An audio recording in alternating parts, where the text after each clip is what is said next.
escala en París, Aida Palau. Bienvenidos a todos a este programa especial. Hoy somos nosotros los que hacemos una escala y nos hemos trasladado a Bruselas, la capital de Europa, porque del 6 al 9 de junio se celebran elecciones para renovar el Parlamento Europeo. Millones de electores de los 27 países miembros están llamados a renovar los 720 escaños de la Cámara. Y ustedes se preguntarán por qué un ciudadano, por ejemplo, de Maracaibo en Venezuela o de Maldonado en Uruguay o de Guayaquil en Ecuador tendrían que seguir muy de cerca lo que pase en estos comicios. Pues lo vemos enseguida con nuestro invitado, el eurodiputado español liberal Jordi Cañas. Jordi, muchísimas gracias por estar con nosotros. Gracias a vosotros. Sabemos que son tiempos con mucha agenda antes de las elecciones. Usted es eurodiputado desde 2019. Del Partido Ciudadanos, pertenece al bloque europeo liberal, el tercero en importancia actualmente en la Cámara, y además es presidente de la Delegación de Relaciones con Mercosur, del que tanto se ha hablado, y vicepresidente primero de la Asamblea Parlamentaria Unión Europea y Latinoamericana, que a lo mejor se conoce menos, pero también es importante. A ver, Jordi, ¿por qué un ciudadano latinoamericano debería interesarse por estas elecciones europeas cuando hasta entre los propios ciudadanos europeos a veces no nos interesamos mucho? Pues por el mismo motivo por lo que es importante para los europeos, porque realmente es uno de los socios principales que tienen todos los países iberoamericanos, todos los países latinoamericanos. Europa, sus diferentes países, son de los mayores inversores en la región y con aquellos con los cuales son más latinoamericano compatibles. Igual que Latinoamérica o Iberoamérica es la zona más eurocompatible del mundo, para los ciudadanos de Iberoamérica, Europa es su espacio natural, es además de cultural, idiomáticamente, en muchos casos de origen o de origen familiar, es realmente donde tenemos una mayor integración económica, comercial, empresarial, y ojalá también cada vez más política y de asociación, ¿no? Y por eso es importante, porque en un mundo donde se están reordenando las alianzas, es muy importante saber quiénes son tus socios y aliados, y en este caso el resultado de las elecciones y el resultado de este Parlamento puede alterar el tono de las relaciones que se tienen con los diferentes países o regiones de Latinoamérica. Por lo tanto, sí, es muy importante, quizás no se ve en el día a día, pero si lo analizamos con perspectiva, seguramente les interesa y mucho. Las misiones de los europarlamentarios en América Latina son de suma importancia, como la que lideró usted en las elecciones de Guatemala, donde hasta el último minuto querían impedir que Bernardo Arévalo asumiera como presidente. ¿Cuál fue la mayor dificultad de esa misión? La verdad es que fue una misión extremadamente compleja, donde realmente se estuvo muy cerca de descarrilar el proceso democrático. Los actores antidemocráticos que en Guatemala no aceptaron el resultado de la primera vuelta de las elecciones y utilizaron todos los resortes del poder, especialmente judicial, controlado indirectamente a través de mecanismos corruptos, para intentar anular el resultado legítimo de unas elecciones impecables que se habían celebrado en un país tremendamente democrático como Guatemala, ¿no?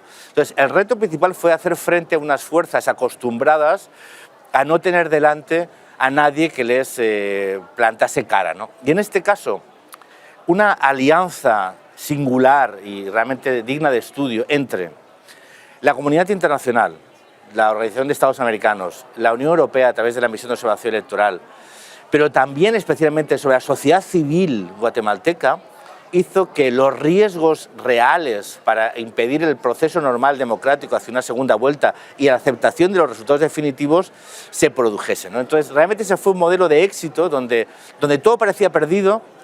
El compromiso democrático de los ciudadanos de Guatemala, de su pueblo, de sus votantes, de sus ciudadanos, junto con la colaboración internacional, por una vez, aunque es raro, no ganó el mal. O sea, las fuerzas antidemocráticas no consiguieron salirse con la suya y la democracia, digamos, ganó. Ganó y ahora hay un presidente electo que tiene un nivel de aceptación enorme, que parece que va a avanzar una senda que tiene que llevar a Guatemala a ser ese país importante y decisivo en la región, como sus habitantes necesitan, esperan y además pueden. ¿Qué cambió que estuvieran ustedes en Guatemala? Sé que después hubo sanciones, pero ¿qué cambió? Pues cambió primero la legitimidad, porque nosotros la misión de observación electoral no únicamente analiza que el día de las elecciones todo siga los estándares democráticos suscritos por este caso el gobierno de Guatemala, ¿no? Sino que el contexto donde se desarrollan las elecciones, hacíamos un análisis del contexto donde se producían. Y identificamos perfectamente cuáles eran las amenazas y los riesgos. Pero después dimos legitimidad al proceso, que era muy importante. Nuestros observadores, más de 120 desplazados en todo el terreno, yo recorrí todo el país, pudimos certificar que el proceso electoral y su resultado se ajustaba a la voluntad de los ciudadanos y que aquellos que estaban intentando utilizar instrumentos judiciales para anular esa primera vuelta estaban simple y llanamente mintiendo. Siempre lo decíamos, estas elecciones son democráticas, el resultado es justo. Nuestra presencia fue aquello que rompía la tradición, la tradicional, el poder que podía hacer lo que le daba la gana. O sea, nosotros ahí decíamos, no, estas elecciones, el resultado es justo, el resultado es claro, son incuestionables y por lo tanto aquel que les quiere cuestionar espuriamente lo que está haciendo es intentando utilizar el poder para conseguir lo que habían perdido en las urnas. Y esa presencia casi como de notario de que las elecciones habían sido correctas, el proceso fue impecable, con una participación extraordinaria de la población, era un proceso fiscalizado por los ciudadanos de Guatemala, no podía ponerse en cuestión. Entonces, nuestra presencia sirvió de notario, diciendo los que acusan a que este proceso no es democrático son realmente actores antidemocráticos que quieren violar la voluntad de sus ciudadanos. Quería hablar con usted sobre la situación en Venezuela, país que usted conoce. En ese caso también hubo sanciones tras las elecciones de 2018. Ahora, el 28 de julio, vuelve a haber elecciones. Sin embargo, la vicepresidenta venezolana Delcy Rodríguez sí pudo viajar a Bruselas para una reunión de la CELAC y la UE, a pesar de que hubiera sanciones. Entonces, mi pregunta es, las sanciones siempre provocan grandes titulares, pero si a la hora de la verdad no se aplican, ¿de qué sirven? Bueno, primero, después de esas dos fechas que usted cita, discúlpame, hubo una que fue las elecciones locales y regionales que la Unión Europea envió una misión de observación electoral, en la cual yo también tuve el honor de participar, ¿no? Que marcaron la hoja de ruta que después se siguió en Barbados en la negociación, ¿no? Las sanciones, como usted sabe, las sanciones de la Unión Europea, a diferencia, por ejemplo, de Estados Unidos, son sanciones personales. Yo no quiero dar la vuelta a la pregunta, porque la que pregunta es usted, pero la pregunta es, la señora Delcy Rodríguez vino aquí en misión diplomática y cuando organizas una cumbre, los países pueden enviar a quien quieran. Y ahí digamos que hay un respeto sobre, digamos, un estándar. O sea, no sé si viene el presidente, viene Putin aquí, uno lo puedes detener, ¿no? A pesar de que haya sanciones contra el régimen.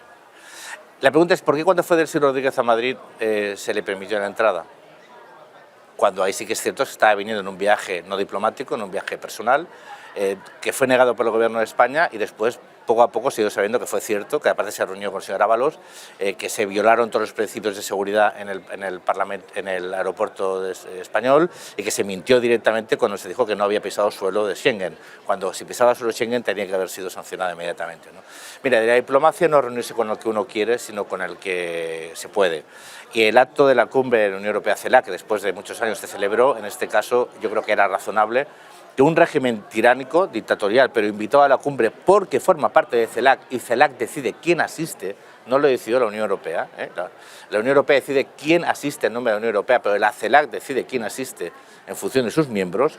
Si tú invitas a la CELAC y la CELAC trae unos países representados por unos señores, es evidente que no puedes aplicar régimen de sanciones por una cuestión básica de diplomacia. Estábamos viendo como hace un tiempo hubo el asalto, por ejemplo, a la Embajada de México en Ecuador y todo el mundo, más allá que pueda entender que es un señor que podía estar sujeto a una investigación judicial, pero cuando estaba en territorio mexicano por una delegación consular o una embajada es territorio del país, eso no se puede hacer, aunque uno le pueda dar muchos argumentos, ¿no? Pero hay cosas que diplomáticamente no se pueden hacer porque, repito, uno no negocia con quien quiere o se sienta con quien quiere, sino en este caso quien decide, y en este caso lo decía la CELAC. Ya antes de terminar, usted se mostraba muy optimista sobre la ratificación del Tratado de Libre Comercio entre el Mercosur y la Unión Europea. Volvió Lula a Brasil, todo parecía maravilloso y de repente llegan las protestas de los agricultores en Europa, sobre todo en Francia, y parece que ya esa ratificación no se va a hacer. Francia pide un nuevo acuerdo, Macron ha pedido un nuevo acuerdo diciendo que este es muy malo. ¿Cómo ve la situación? Porque Macron no se ha leído el acuerdo, no se lo ha leído nunca. O sea, Macron ha utilizado el acuerdo de Mercosur por intereses electorales desde el año 2019. Es decir, Macron ni se ha leído el acuerdo ni falta que le hace. Lo que dice Macron es literalmente falso. Está diciendo que necesita un nuevo acuerdo que incorpore lo que ya el acuerdo actual incorpora. Es decir, Macron simplemente está lanzando mensajes como los lanzó en 2019, 2020 para las elecciones presidenciales, en clave interna, como los lanzó para las elecciones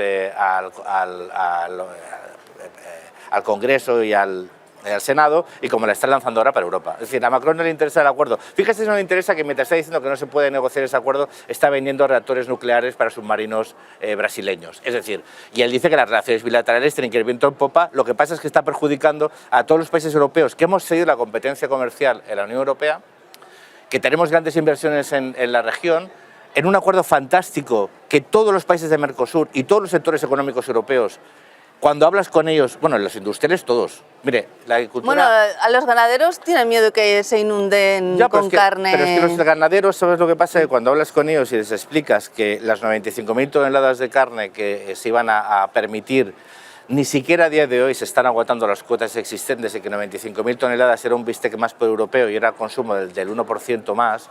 Es decir, los datos, los miedos son justificados porque la agricultura y la ganadería siempre ha sido, digamos, los patitos feos en las negociaciones, los perjudicados en las negociaciones comerciales de la Unión Europea, pero en este caso, con datos encima de la mesa, usted sabe que en los últimos 10 años la Unión Europea exportó más productos agroalimentarios a Mercosur que importó.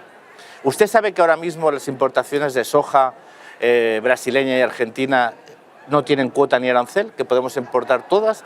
Usted sabe que cuando el gobierno francés decía que eso iba a alimentar la deforestación, estamos importando soja sin arancel y sin cuota a día de hoy, y que el acuerdo no iba a mejorar ni una sola tonelada más las importaciones de una soja que, por cierto, consumen el ganado... Los animales. Claro, es decir, bueno, yo siempre digo, yo políticamente, yo lo entiendo todo, porque oye, uno políticamente puede justificar su posición como quiera, y es legítimo, pero otra cosa es si es cierto o es falso, y sinceramente la posición de Macron es falsa. Bueno, Jordi Cañas, eurodiputado español liberal, muchísimas gracias. Muchísimas gracias a vosotros. Y gracias a todos ustedes por habernos acompañado. También nos pueden consultar por internet en rfimundo.com y france24.com. Hasta pronto, amigos.